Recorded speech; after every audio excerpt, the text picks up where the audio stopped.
The smell hit him first. Bacon grease and burned coffee.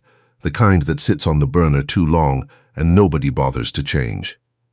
Chester Aldwell had eaten at places where the butter came shaped like little roses and the waiter knew your name before you sat down. But that morning, for reasons he still couldn't fully explain to himself, he'd pulled his car off Route 9 and walked into a diner called Patsy's, the kind with a handwritten specials board and vinyl booths repaired with electrical tape. He'd just come from his lawyer's office in Albany. 73 pages of documents that told him, in the polite language of the law, that the company his father had built over 40 years was now entirely his. His father had been dead 11 days. Chester ordered eggs he didn't want and sat by the window and looked at nothing. That was when he heard her. Not loud, not crying. Just a small voice, very close to the counter, saying, "Excuse me, ma'am, excuse me." The girl was maybe 10, 11 at most. Dark hair pulled into a braid that someone had started carefully and then abandoned partway through. Her jacket was a man's jacket, far too big, the sleeves rolled up multiple times. She was holding with both arms a plastic grocery bag that clearly had food containers in it, and she was standing on her tiptoes to see over the counter. The woman behind the counter, mid-50s, reading glasses pushed up on her forehead, hadn't looked up yet. "Excuse me," the girl said again. "I was wondering, when people don't finish their food, what happens to it?" The woman looked up then. She took in the jacket, the braid, the plastic bag. Her expression did something complicated. "We toss it, honey." "Oh." The girl shifted the bag in her arms. "Do you think, if it was going to be thrown away anyway, could I take some? For my grandmother. She hasn't eaten since yesterday." Chester set down his fork. The woman behind the counter opened her mouth, closed it. There was another customer at the far end of the counter who was staring at his phone and hadn't noticed anything. The cook was somewhere in the back.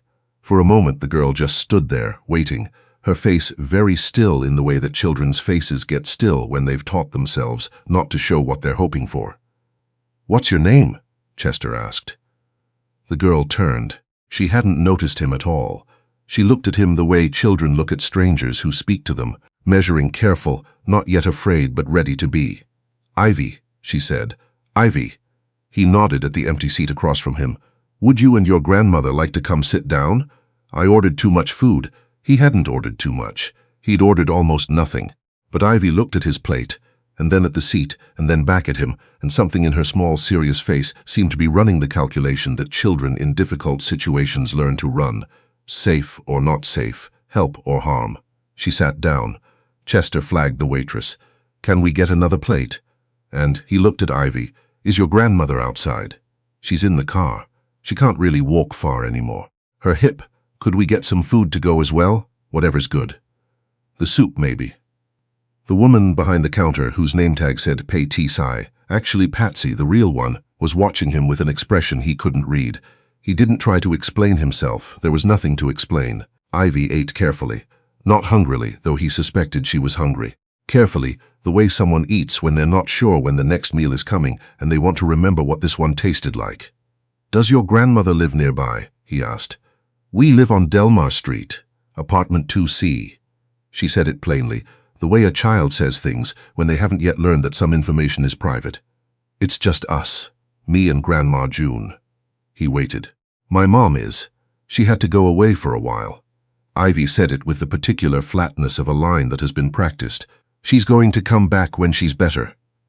Chester looked at this child, who was eating scrambled eggs across from a stranger in a diner and had just summarized, in one rehearsed sentence, something that had probably broken her heart.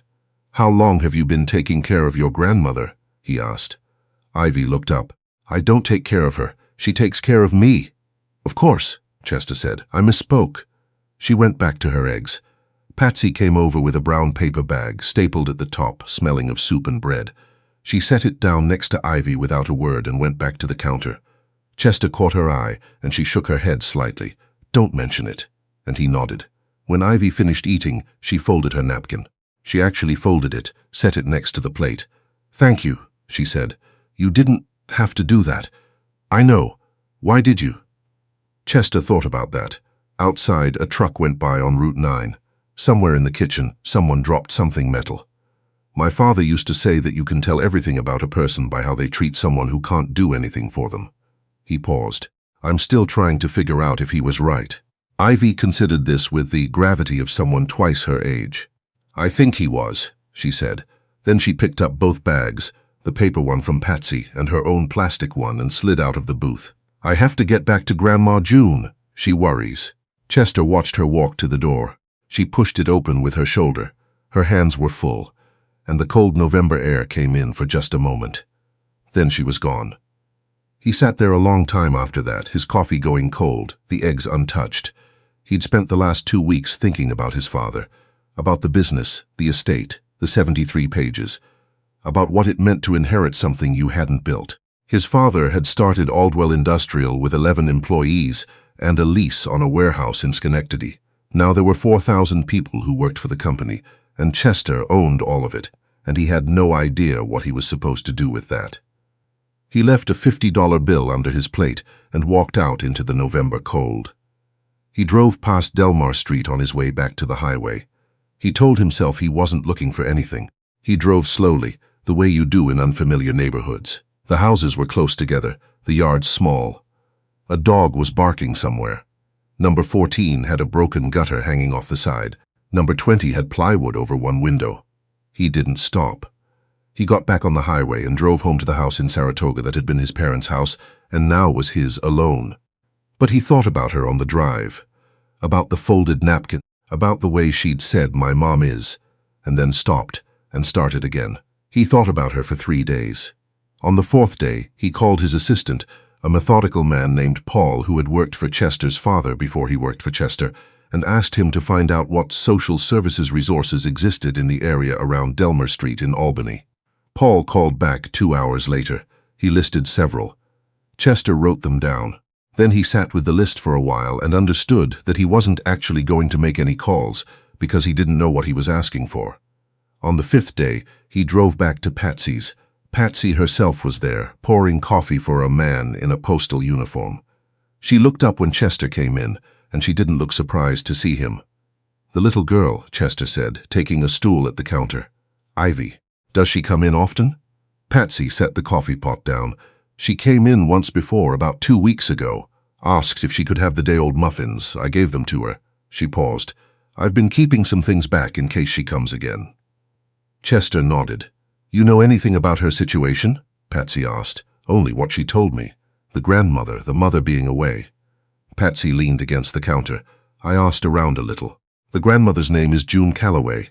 68, had hip replacement surgery last spring. Something went wrong. She's been home ever since. Social Security and Medicare, but they don't go far. The mother," Patsy paused. "She's been in and out. Not around now."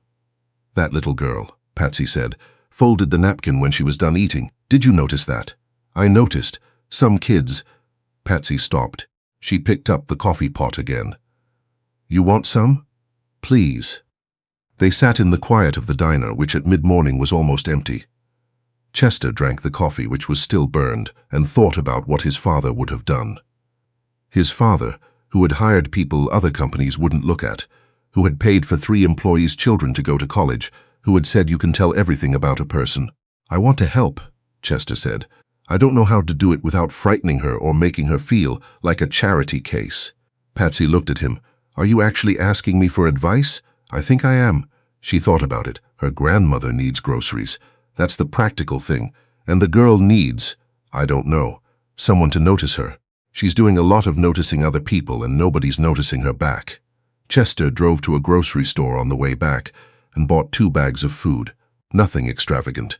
Soup, bread, eggs, apples, a rotisserie chicken. He drove to Delmar Street and sat outside number 2C for 10 minutes, wondering if this was the wrong thing to do.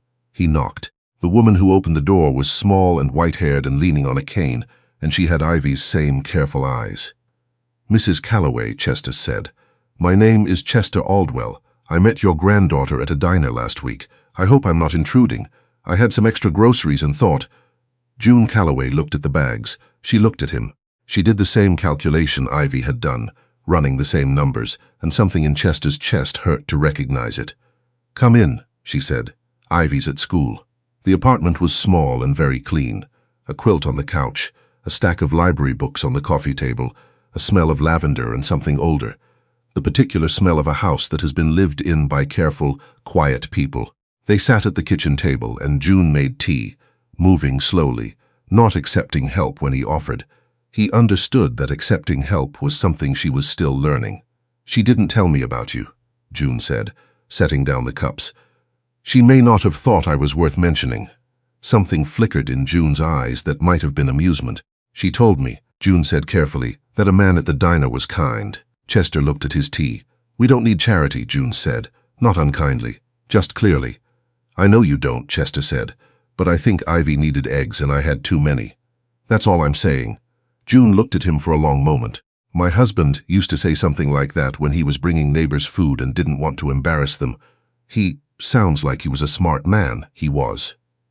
She wrapped both hands around her teacup. "He's been gone 6 years. Ivy never really knew him. She was too small." The afternoon light came through the kitchen window and fell across the library books on the table.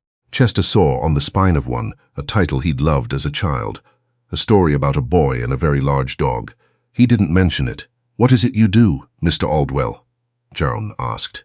"I run a manufacturing company, inherited it from my father 2 weeks ago. I'm sorry for your loss. Thank you. And what are you doing on Delmar Street on a Tuesday afternoon?" Chester thought about what to say. He thought about the 73 pages, and the cold house in Saratoga, and the burned coffee at Patsy's, and the folded napkin. "I'm trying to figure out," he said, "what my father was asking me to do with all of it." June was quiet for a moment. The refrigerator made a small sound. Outside, a car went by. "That's a hard question," she said. "Yes. Did he leave you any guidance?" "He left me 73 pages of legal documents and a framed quote on his office wall that says, 'A life not spent in service is a life only half lived.' He was not, in my experience, a subtle man." June almost smiled. Chester finished his tea and stood to leave. At the door, he paused. "Would it be all right if I came by again?" "To check in." "Not to. I just want to make sure things are all right." June looked at him carefully. "Ivy comes home at 3:15, she said. "If you happen to be in the neighborhood." He happened to be in the neighborhood. Ivy came up the sidewalk with her backpack on and her man's jacket and her half-finished braid, and she stopped when she saw him on the step. She cocked her head. "You came back," she said. "I had more eggs." She considered this. "You really need to get a better excuse." He laughed. It was the first time he'd laughed in 2 weeks, and he felt it in his whole chest like something cracking open. Ivy sat across from him at the kitchen table and did her homework while Chester and June talked. She didn't ask to join the conversation, but she listened. He could tell by the way her pencil slowed sometimes, and then sped up again. She was doing long division, and doing it correctly, checked her answers twice before moving on. When she finished, she closed the notebook and looked at him. "Are you going to keep coming here?" she asked. "Ivy," June said, a soft warning. "I'm not being rude, Grandma, I'm asking." Chester looked at this small, direct child. "Would that be okay with you if I did?" Ivy thought about it seriously, the way she seemed to think about most things. "Yes," she said, "but you should bring better excuses." November became December, and Chester came. Not every day. That would have been too much, but often enough that Ivy started leaving a space for him in her homework routine, asking his opinion on things in the unself-conscious way that children ask opinions when they've decided someone is trustworthy. He brought groceries that he tried to make unremarkable, just things that happened to be in the bag. He sat with June while Ivy was at school sometimes, helping with small repairs, fixing the kitchen faucet that had been dripping for months. He didn't make a production of it. He just fixed it. He hired a physical therapist through his company's health network who made house calls. He told June it was a service his company offered for community members in need. This was not entirely a lie. By the time he told it, he had made it true by calling Paul and setting up exactly such a fund. What he hadn't expected was Ivy. She was not what he'd imagined when he thought of children in difficult situations. She was not sad. She was not broken. She was ferociously, almost aggressively, herself. She had opinions about everything. She read constantly, borrowing from the library 3 books at a time and finishing them in days. She had a best friend named Colette who came over on Saturdays, and the two of them invented elaborate games whose rules changed without warning. But sometimes, not often, and she didn't usually let anyone see it. There were other moments. He came one Tuesday in early December and found her sitting on the front step in the cold, not wearing a coat. She wasn't crying. She was just sitting there in a very particular way that Chester recognized from the inside. He sat down next to her. He didn't ask what was wrong. They sat there for a while in the cold, and then Ivy said, without looking at him, "My mom was supposed to call last Saturday." Chester said nothing. "She didn't call." "I'm sorry," he said. "She probably just forgot." Ivy said it the way she'd said she had to go away for a while, a line that had been worn smooth by repetition. She forgets sometimes. She might have. Ivy picked at a thread on her sleeve. "Do you think some people are just not meant to be parents?" The question was so quiet and so enormous that Chester held it very carefully before answering. "I think," he said slowly, "that some people carry things they can't put down, and they don't know how to carry them and take care of someone else at the same time. And I think that's not about whether they love the person they're leaving behind." Ivy was quiet for a long time. "Grandma June loves me," she said finally. "I know that. I know it too." She leaned very slightly against his arm. It was barely anything, the smallest shift of weight, and then she straightened up again and stood. "I'm getting cold," she said. "Do you want hot chocolate? Grandma makes it from actual chocolate, not powder." "I'd like that very much," Chester said. 2 weeks before Christmas, he came to find June waiting for him with a letter on the kitchen table. The letter was from the school district. Ivy had qualified, through her test scores and a teacher recommendation, to apply to a regional academic program, one of the best in the state, a specialized school that went from 6th grade through 12th and sent the vast majority of its students to 4-year colleges. The application required, among other things, a financial need assessment and a letter of support from a community member or guardian. June had read it 3 times. He could tell by the way she was looking at it. "It's a full scholarship program," Chester said, reading over her shoulder. "If she gets in, she would get in." He said it with a certainty that surprised him. "You know she would." June set the letter down. "The program is in Saratoga Springs." Chester went still. She would have to change schools, make new friends. And at 11 years old, that's... June stopped. "I want what's best for her. But I don't know what best means when it also means uprooting her." Chester sat down across from June and looked at the letter. Ivy was at school. The apartment was very quiet.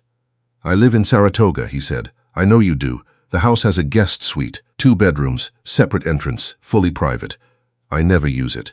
My father built it for my mother's sister, who never ended up moving in." He paused.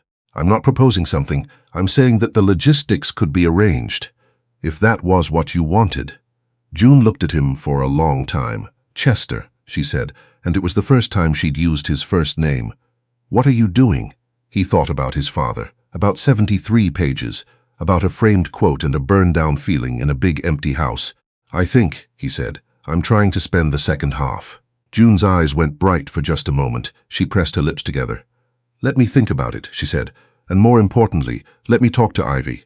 He didn't hear from them for 4 days. He tried not to call. On the 5th day, Ivy called him. "Grandma told me," she said without preamble. "About the house in Saratoga." "Yes, I looked it up on the satellite map online. Your driveway is very long." "It is. Is there a yard?" "A large one. There's also a dog, technically. He belongs to my housekeeper, Mrs. Fennick, but he operates as though the house is his." A pause. "What kind of dog?" "A large, opinionated yellow one." Another pause. "Grandma's hip is better," Ivy said.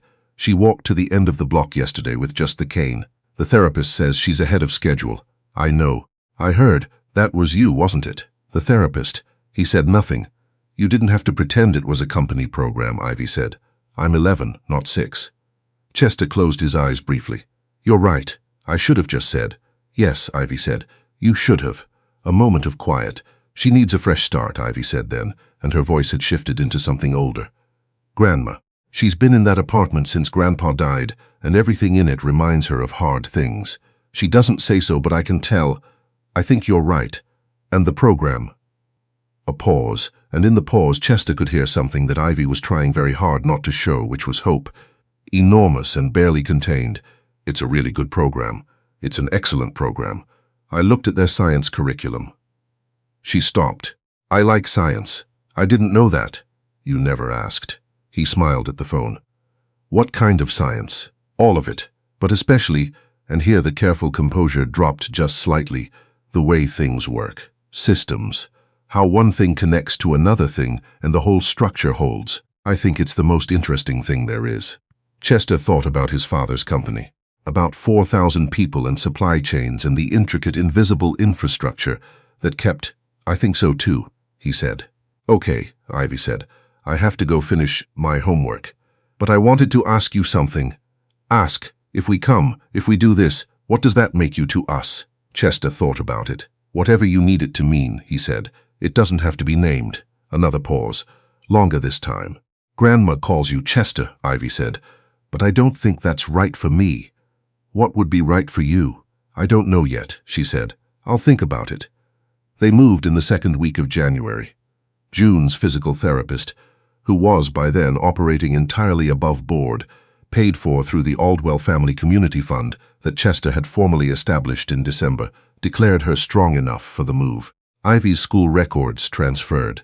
The application to the program had been submitted 3 weeks earlier, with a letter of support that Chester had spent 4 evenings writing and rewriting until it said exactly what was true. The morning they arrived, Chester's housekeeper, Mrs. Fenwick, met them at the door with the yellow dog, who greeted June by putting his very large head in her lap and greeted Ivy by immediately stealing her scarf. "That's Floyd," Chester said. Ivy was laughing, wrestling the scarf back from Floyd, and the sound of it filled the hallway of the house that had been very quiet for a very long time. June stood in the doorway of the guest suite and looked at the 2 bedrooms and the small sitting room with the window that looked out onto the yard. "You said your mother's sister never moved in," June said. "She decided to stay in Florida. She said the winters here were unsurvivable." June looked out the window at the January yard, at the bare trees and the frozen birdbath. "She had a point," June said. Then she turned from the window. "It's a beautiful room, Chester. It's yours," he said. "Both of yours." That evening they ate dinner together in the kitchen, all 4 of them, Chester, June, Ivy, and Mrs. Fenwick, who had refused to leave despite it being past her hours. The kitchen, which had not had anyone in it in the evening since Chester's father died, was loud with the small noise of people being together. Someone spilled the pepper. June told a story about the early days of her marriage that made Mrs. Fenwick laugh so hard she had to set down her glass. Floyd lay under the table, hoping for something to fall. Ivy sat next to Chester. At some point, without announcement, she reached over and helped herself to the last piece of bread. He looked at her. She looked back at him with the full composure of someone who has decided she lives here now. The letter from the program arrived in March. It was a thin envelope, which was a bad sign. Everyone knows that thin envelopes are a bad sign. Chester was at the company when Ivy called him. He had learned over the months to pick up when Ivy called regardless of what he was in the middle of. "It came," she said, and a pause, the longest pause she had ever given him. "It's thin," she said. Chester sat down in his office chair. "Open it," the sound of paper, silence. Then, they said, her voice was doing something careful and controlled the old composure. They said they were pleased to, Chester. Her voice broke, just once, and then she caught it. They said they were pleased to offer me a place. He put his hand over his face. "Chester? I'm here. Are you?" A pause, and he could hear that she was trying not to laugh and not to cry at the same time, the impossible tightrope of enormous good news. "Are you crying?" "I'm not," he said. He was. "You are." "I'm not, Ivy. You absolutely are." And she was laughing now, fully, the same sound that had filled the hallway the first morning. And Chester sat in his office with his hand over his face, and laughed too, and it was not subtle, and it was not composed, and it was the truest thing he'd felt since his father died. He drove home early that afternoon. June had already made her good tea, the kind she saved for things that mattered. Floyd was wearing, inexplicably, a red ribbon around his neck that Ivy must have tied there. They sat in the living room, the 3 of them, with the March light coming through the windows and Floyd taking up most of the couch with regal indifference. After a while, Ivy said very quietly, not looking at him, "I thought of a name. For what you are." Chester waited. "Some kids at school call their grandfather Pop," she said. "I know you're not," she paused, "technically that, but Grandpa died before I really knew him. And she stopped, seemed to start over. "You notice things. You noticed me in the diner when nobody else did." She turned to look at him. "I think that's what grandfathers are supposed to do." Chester looked at this child, who had folded her napkin in a diner, who had sat on a cold step and asked an enormous question quietly, who had called him on a Tuesday to ask what she should call him, and had taken 4 months to decide, and he could not for a moment speak. "Pop," he said finally. Ivy nodded. Yeah. June was looking out the window with a very particular expression that meant she was about to need a moment and was refusing to take one in front of witnesses. "Well," June said briskly, "someone should take that ribbon off the dog." Ivy went to get Floyd. Chester and June were quiet. Outside, the March yard was just beginning to suggest spring. Some green underneath the brown, the way things come back when they've been waiting. "She's been waiting a long time," June said softly. Not really to him. For someone to choose her. Chester thought of all the things he had inherited, the company, the house, the framed quote, the 73 pages. He thought this might be the thing his father had actually meant to leave him. "So have I," he said. And from the hallway, Ivy's voice, "Floyd will not hold still and he's getting ribbon in his mouth and someone needs to come help me right now." Chester stood up.